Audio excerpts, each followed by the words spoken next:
Sir, nakikiusap ako sa inyo. Parang awa niyo na. Hanapin niyo na si Rambo. Sigurado ako may kinalaman dito si Esmeralda. Dahil kinidnap ni Rigor si Rambo. Baka kung ano nagawin nila sa kanya. Major, we need all the resources to track down Esmeralda and Rigor. Every officer in Corazon needs to be on high alert. Mayor, nakipag-ugnayan na rin po kami sa kabilang bayan para matulungan kami sa paghahanap at investigasyon. May lead na kayo? Wala pa po. Bakit nangyayari ito, Sir Eduardo? Kung kailan naman maayos na lahat. Maayos na tayong lahat eh. Makakasama ko na si Rambo tapos ganito pa. Kinuha pa siya. Papaisip din ako eh. Sa akin gustong gumanti ni Esmeralda, hindi kay Rambo. It doesn't make sense na si Rambo ang tinarget niya.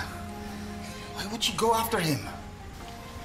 Sa tingin ko po, alam ni Gob Esmeralda na masasaktan kayo, Sir Eduardo. Kapag tinarget nila si Kuya Rambo. Kumbaga, parang mental at emotional torture.